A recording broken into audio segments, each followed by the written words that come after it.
নমস্কার বন্ধুরা, আমার ছোট্ট ইউটিউব চ্যানেল আর ডেইলি জিকেতে তোমাদের সবাইকে স্বাগত। আশা করি ভালো আছো সবাই।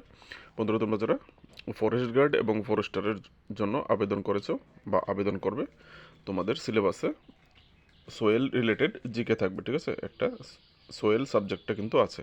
তো আজকে পার্ট 2, এর আগে একটা ভিডিও আপলোড করেছি পার্ট 1, 13টা কোশ্চেন ছিল। আজকে পার্ট 2, আজকেও তোমাদের জন্য আরও মাটি রিলেটেড বা সোয়েল রিলেটেড 13টা ইম্পর্টেন্ট কোশ্চেন তোমাদের জন্য নিয়ে এসেছি, ঠিক আছে? চলো দেখে নেবো কোশ্চেনগুলি। ভালো লাগলে অবশ্যই একটা লাইক করবে, বন্ধুবান্ধবের সঙ্গে শেয়ার করবে, যদি পারো চ্যানেলটাকে সাবস্ক্রাইব করে বেল আইকন প্রেস করে দেবে নেক্সট ভিডিওর জন্য। চলো দেখে নিই কোশ্চেনগুলি। বন্ধুরা, প্রথম কোশ্চেনটা খুবই একটা important question, very very important একটা question. Which of the following is the most important factor in soil formation? নিচের কোনটি মৃত্তিকা গঠনের সবচেয়ে গুরুত্বপূর্ণ উপাদান? Topography of the land, nature, vegetation, climate, time, মানে সময়কাল বা পিরিয়ড। তো এখানে আনসারটা হবে অপশান সি, ক্লাইমেট। জলবায়ু মৃত্তিকা গঠনে সবচেয়ে গুরুত্বপূর্ণ উপাদান। ভেরি ভেরি একটা important question. Next question, soil factors are also known as dash dash dash. মৃত্তিকার যে উপাদানসমূহ নামেও পরিচিত। মৃত্তিকার যে বিভিন্ন রকম উপাদান আছে, সেই উপাদানসমূহ কী নামে পরিচিত? এখানে অপশান 4টা ফ্যাক্টরস দেওয়া হয়েছে। Biological factor, edaphic factors, geomorphological factor বা ইকোলজিক্যাল ফ্যাক্টর। তো এখানে আনসারটা হবে অপশান বি, অ্যাডাফিক ফ্যাক্টরস বলা হয়ে থাকে, ঠিক আছে? বা অ্যাডাফিক উপাদান। এখান থেকে পড়ে নেবে অ্যাডাফিক উপাদানটা কি, ঠিক আছে? নেক্সট কোশ্চেন, ভেরি ভেরি একটা ইম্পর্টেন্ট কোশ্চেন।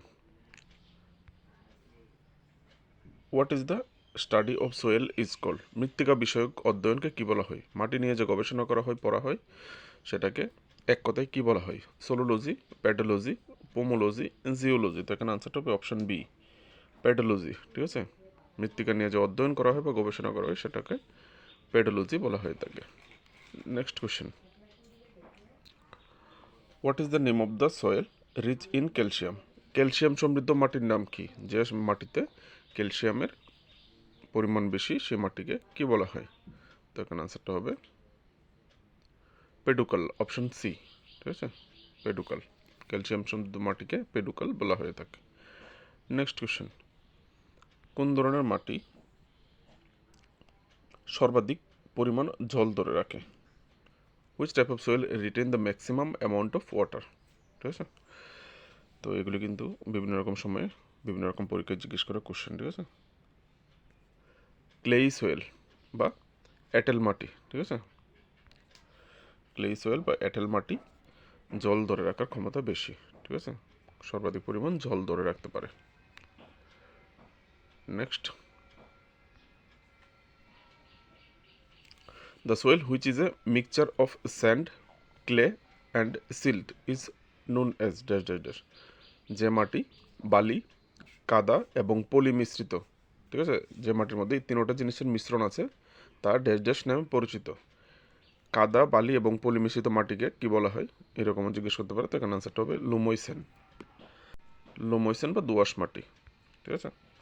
দোআঁশ মাটির মধ্যে কাদা, বালি এবং পলি তিনোটার উপস্থিতি থাকে। Next question, the soil which bleaches quickly due to rain is called? বৃষ্টির কারণে যে মাটি দ্রুত বিবর্ণ হয়ে যায়, তাকে কি বলা হয়? ঠিক আছে? মুষলধারা বৃষ্টি হলে বৃষ্টির কারণে মাটির যে উপরিভাগটা সেটা বিবর্ণ হয়ে যায়। আগে যেরকম দেখতে ছিল, বৃষ্টির পরে দেখতে আরেক রকম হয়ে যায়, ঠিক আছে? কারণ হচ্ছে উপরিভাগটা ধুয়ে নিয়ে যায় বৃষ্টির কারণে, ঠিক আছে? বা লিচিং হয়ে যায়। তো যে মাটি বিবর্ণ হয়েছে তার নাম কি? এখানে আনসারটা হবে অপশান ডি, ল্যাটেরাইট মাটি, ঠিক আছে? যেটা অতিরিক্ত বৃষ্টির কারণে বিবর্ণ হয়ে যায়। এই রিলেটেড আরও একটা কোশ্চেন তোমাদের জন্য। এই কোশ্চেনটা দিল্লি ফরেস্ট গার্ড এক্সামে জিজ্ঞেস করা কোশ্চেন, ঠিক আছে? The soil which is formed due to leaching by heavy rainfall and destruction of humus by bacteria is called? ভারী বৃষ্টিপাতের ফলে সৃষ্ট যে লিচিং হয়, কেটে কেটে নেয় উপরের ভাগটা, এবং ব্যাকটেরিয়ার দ্বারা হিউমাসের ধ্বংসাবশেষের ফলে যে মৃত্তিকা গঠিত হয় তাকে কি বলা হয়, কি মৃত্তিকা বলা হয়, ঠিক আছে। তো লিচিংয়ের ফলে আর একটা ব্যাকটেরিয়াও এখানে উল্লেখ করা হয়েছে, ব্যাকটেরিয়া দ্বারা হিউমাসের ধ্বংসের ফলে যে মাটি তৈরি হয় সেটাকে ল্যাটেরাইট মৃত্তিকা বলা হয়, ঠিক আছে। দিল্লি ফরেস্ট গার্ড এক্সামে জিজ্ঞেস করে একটা কোশ্চেন, ল্যাটেরাইট সয়েল।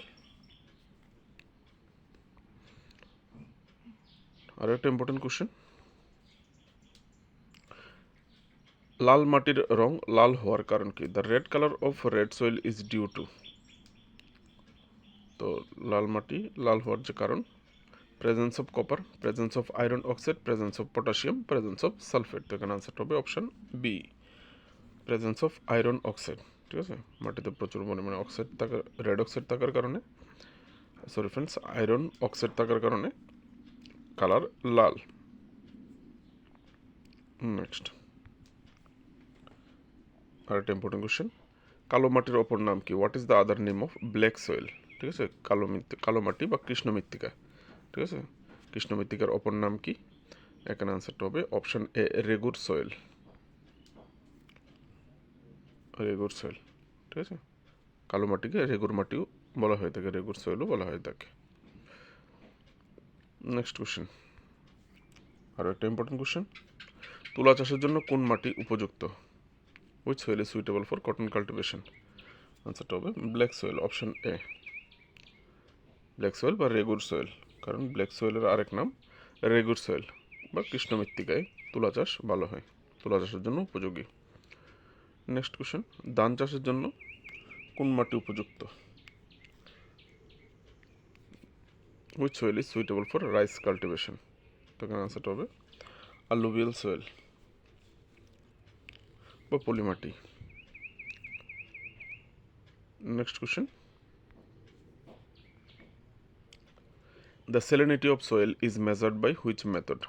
মাটির লবণাক্ততা কোন পদ্ধতিতে পরিমাপ করা হয়? মাটিতে লবণের পরিমাণ কীরকম আছে, লবণাক্ত কিনা, সেটা কোন পদ্ধতিতে পরিমাপ করা হয়? Hydrometer, scaler, psychrometer, electrical conductivity meter. তো এখানে আনসারটা হবে option D, electrical conductivity meter বা কন্ডাক্টিভিটি মিটার বা ইসি মিটারও বলা হতে পারে, ঠিক আছে। তো এই ছিল আজকের ইম্পর্টেন্ট কোশ্চেনগুলি তোমাদের জন্য। তো এই ধরনের টপিক ওয়াইজ আলাদা আলাদা টপিকের উপর তোমাদের ভিডিওর জন্য অবশ্যই সাবস্ক্রাইব করবে যদি ফরেস্টার এবং ফরেস্ট গার্ডের পরীক্ষার ক্যান্ডিডেট হয়ে থাকো।